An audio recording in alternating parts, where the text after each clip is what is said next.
From Philadelphia bar owners to Pawnee government officials, from New York ad men to Russian spies, TV has only kept getting better over the past decade. It's hard to narrow down the best offerings, but we stand by these as the best television shows airing during the 2010s.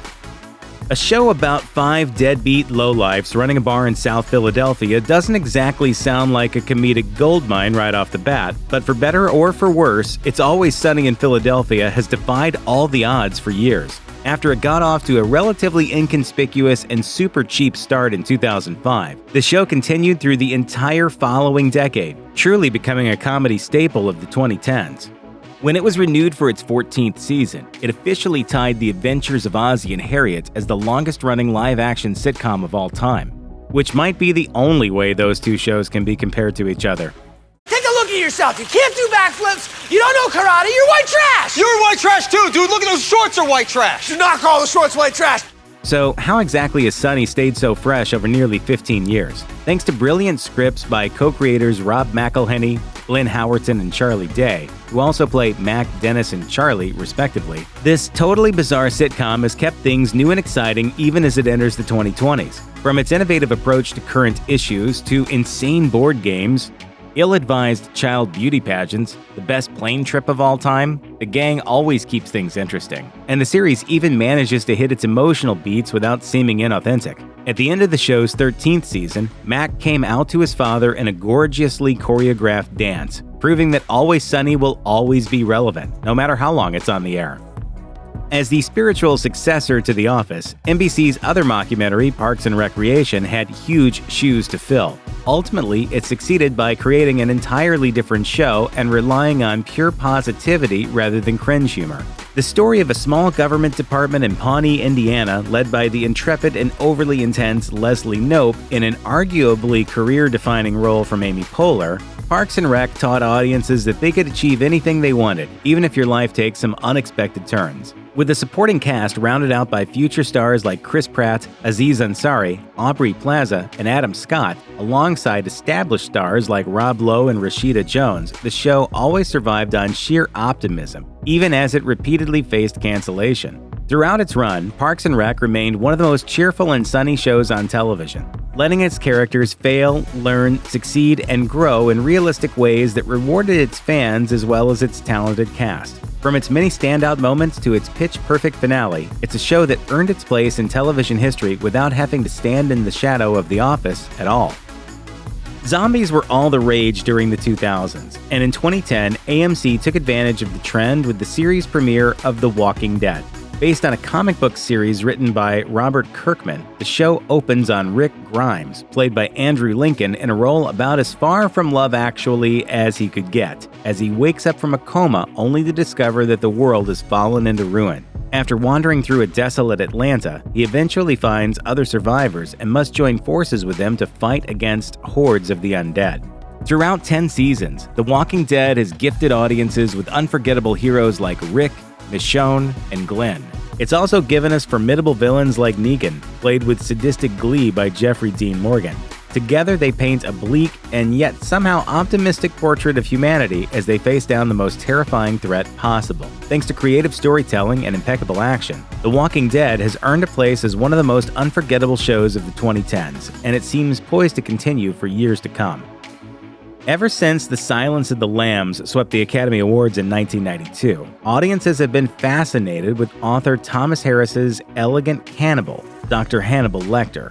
Showrunner Brian Fuller capitalized on the fictional serial killer with his critically adored series Hannibal, which ran for 3 seasons between 2013 and 2015, with Mads Mikkelsen as the title killer and Hugh Dancy as an FBI investigator, Will Graham, who finds himself caught up in Hannibal's tangled web of mind games and dark indulgences.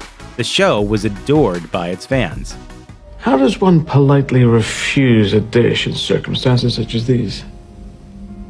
One doesn't. Thanks to Fuller's trademark visual flourishes and creative storytelling, Hannibal made its mark on television as a whole. Despite the fact that it was canceled by NBC due to low ratings, it's still regarded as one of the best shows of the modern era. Its legion of Fannibals still pine for more, even though the series finale brought the complex relationship between its protagonists to a perfect crescendo. Spy thrillers have always been popular, and in 2013, FX struck gold with The Americans. This Cold War thriller focused on two Russian spies, Elizabeth and Philip Jennings, played by Kerry Russell and Matthew Rhys, masquerading as everyday Americans during one of the most fraught and tense periods in American history. Aside from hiding their true identities from their friends and neighbors, they must also keep their terrible secret from their children, who were born as American citizens. It doesn't help that their neighbor and good friend Stan Beeman happens to be an FBI agent. Throughout 6 gripping seasons, The Americans perfectly encapsulated the turmoil of the Cold War while telling the personal story of the Jennings, their undercover colleagues, and their friends. She's trained for this. So am I. We'll die before we'll talk. We know how to do that. The show features powerhouse performances by Russell and Rhys, whose on-screen chemistry led to the two of them striking up a romance on set and having a child together in 2016. It also boasts incisive writing and direction, especially in its final season, landing it firmly on the list of the best shows of the 2010s. In the opening moments of The Good Place, the audience meets Eleanor Shellstrop, played by Kristen Bell. She has just been given some good news and some bad news by Michael, played by Ted Danson. She recently died, but on the upside, she made it into the afterlife called The Good Place. As she spends more time in paradise, Eleanor starts to realize that something just isn't right. And eventually, she confesses to her soulmate, Chidi, that there's been some sort of mistake, and she actually doesn't belong here. I'm not supposed to be here. Wait, what? That's just the first twist of The Good Place's debut season, and anyone who sits down and watches this innovative show will be rewarded through every unbelievable twist and turn it takes. Alongside TV veterans like Bell and Danson, the cast is mostly made up of fresh faces, including William Jackson Harper, who co-stars as the critically indecisive Chidi, Manny Jacinto, who plays Florida dirtbag Jason, who himself sometimes masquerades as a silent Buddhist monk. In a breakout role, Darcy Carden plays Janet, an all-knowing sort of human Alexa device, and British television presenter Jamila Jamil plays the oblivious, name-dropping socialite Tahani. Though it might feel like you're in the bad place when you hear that The Good Place is calling it quits with the end of its 4th season in 2020, Schur and his team certainly know what they're doing. With sharp writing and what seems like a new twist every episode, they've gifted audiences with one of the most innovative sitcoms in recent memory. One of the defining dramatic shows of the entire 21st century thus far has been AMC's Mad Men, which starred Jon Hamm as the enigmatic and mysterious Don Draper, a suave, smooth-talking New York City ad man with secrets to hide. Led by a showrunner who is a veteran of The Sopranos, the rest of Mad Men's cast was rounded out by talented performers like Elizabeth Moss, January Jones, John Slattery, Christina Hendricks, and more. The end result was a group of extraordinary actors playing characters who were each given their own complex emotional journeys. Ultimately, the series covered all of the 1960s, recreating moments like the moon landing, the assassination of JFK, and more, all set against Don Draper's extraordinarily turbulent life. By the end of the show, Don's life is in tatters. After betraying his second wife, Megan, he finds himself alone in California and seemingly contemplating ending it all. But just as the series ends, he takes a turn thanks to a tranquil seaside resort. In the story's final moments, we see Don sitting on a cliffside, meditating quietly, and then breaking into a mysterious smile, followed by one of Coca-Cola's most famous real-world ads, insinuating that Don himself came up with it. Finding capitalist inspiration during meditation would be a classic Don move, and though the ending is largely ambiguous, it's a perfect finish for Mad Men's overall journey, cementing it as a classic of the decade. When it first premiered in 2011, Game of Thrones probably seemed like an unlikely success for HBO. An adaptation of George R.R. Martin's sprawling fantasy series A Song of Ice and Fire, the show, named after the first book in the series, stuck faithfully to Martin's narrative. Set in the fictional region of Westeros, Thrones spent most of the decade telling the story of its most powerful players, all of whom spend the entire series fighting for the Iron Throne. From the Dragon Queen, Daenerys Targaryen, to the power-hungry Cersei Lannister, to the conflicted but noble Jon Snow, the Iron Throne was up for grabs to any number of qualified candidates, and for years, diehard fans tuned in to see who would win the game in the end. When people ask you what happened here, tell them the North remembers. As it turned out, Game of Thrones ended not with a bang, but with a whimper. Thanks to a poorly plotted final season and an unsatisfying inheritor of the throne, fans flocked to the internet to express their extreme displeasure. Still, a disappointing final season doesn't undo Throne's legacy. As one of the last great examples of a show that everyone had to make time for each week, Thrones changed TV for the better, and it remains one of the most impressive accomplishments on television in recent memory. There have been plenty of political television shows throughout the years, but few of them have been as cruel, incisive, and hilarious as Veep. The series was led by Julia Louis-Dreyfus as the titular vice president, Selina Meyer, whose political dreams were crushed at the beginning of the series as she was relegated to the second-place spot alongside an unseen president.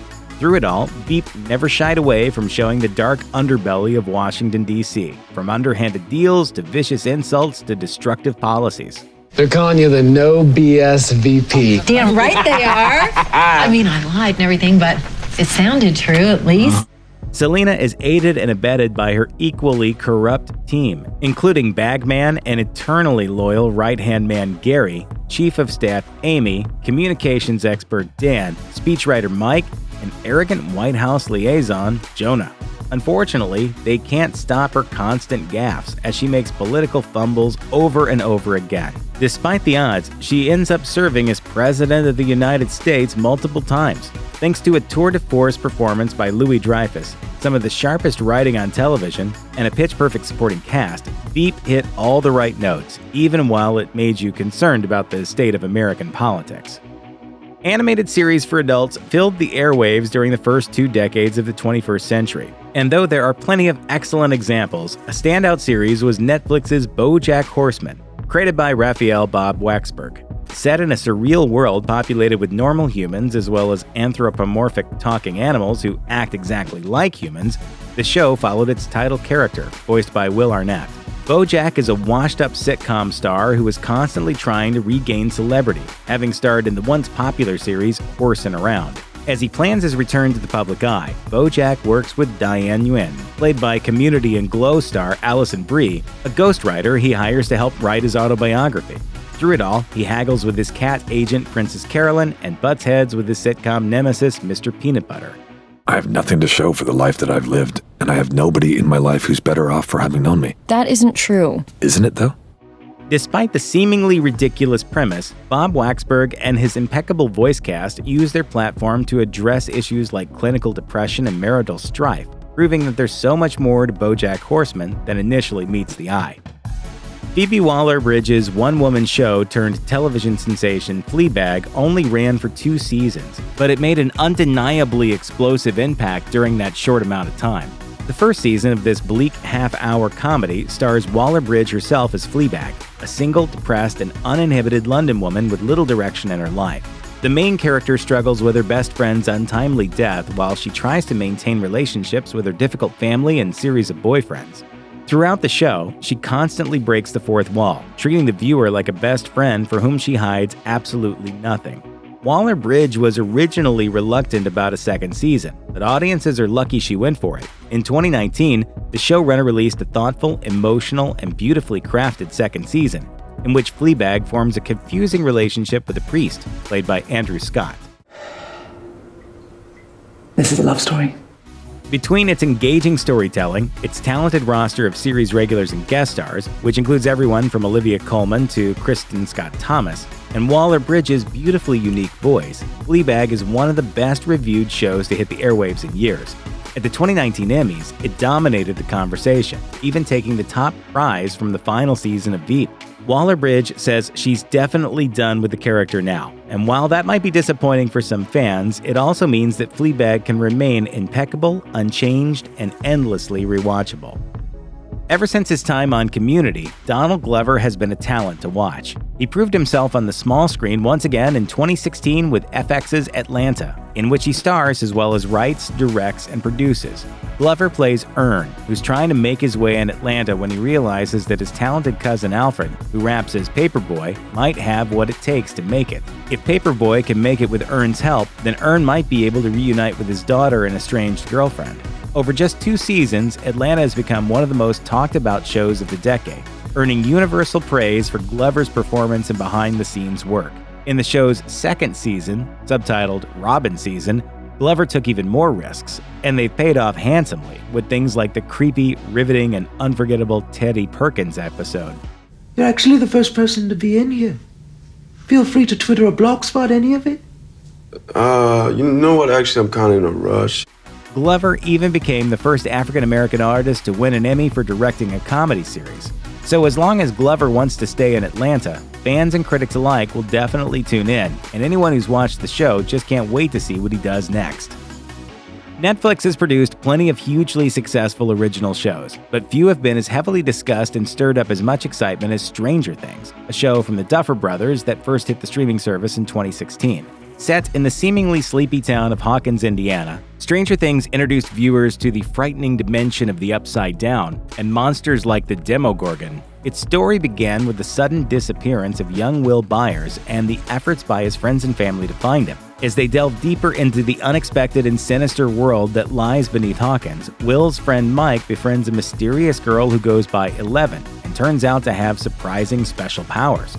Stranger Things has earned praise and adoration for its clever plotting, hearty sense of humor, and outstanding young cast, all of whom have skyrocketed to fame since the show debuted. Alongside this new generation of actors, veterans like Winona Ryder, Sean Astin, and David Harbour deliver excellent performances as well, making sure that the adults of Stranger Things are just as compelling as the kids. After dominating the second half of the decade, Stranger Things shows no signs of slowing down, especially after a cliffhanger capped off its third season in 2019. There are too few shows that chronicle the pure joys of female friendship.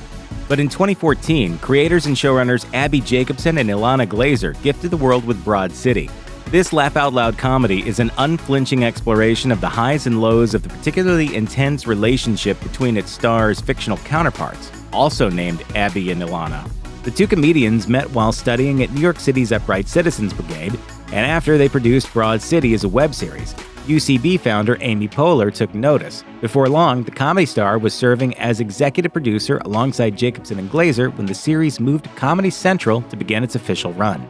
From romantic mishaps to counterfeit bags to outlandish outfits, Broad City covered every possible part of Abby and Ilana's lives, relationships, and enduring friendship, leaving no stone unturned, no matter how grotesque. Broad City always pushed the limits, but it also provided honest emotional moments, giving it a dynamic unlike any other show that aired in the past 10 years. Adapting a beloved classic film into a television show can be a tricky endeavor and lead to middling results. But thanks to excellent scripts and a revolving door of talented actors, showrunner Noah Hawley succeeded with 2014's Fargo. The show is adapted from the award-winning 1996 Coen Brothers film of the same name, and the Academy Award-winning duo also lent their names to the project as executive producers, giving it even more prestige. An anthology series that airs on FX, Fargo features a different cast and focuses on a different story for each season, but it cleverly includes some overlap between the stories to make sure each one is connected. Of course, every season features plenty of sly Coen references for their die-hard fans. With a cadre of incredible actors like Ewan McGregor, Gene Smart, Billy Bob Thornton, Martin Freeman, and more, audiences will definitely remain riveted by Fargo for however long Hawley keeps the show going. Check out one of our newest videos right here, plus even more Looper videos about your favorite shows are coming soon. Subscribe to our YouTube channel and hit the bell so you don't miss a single one.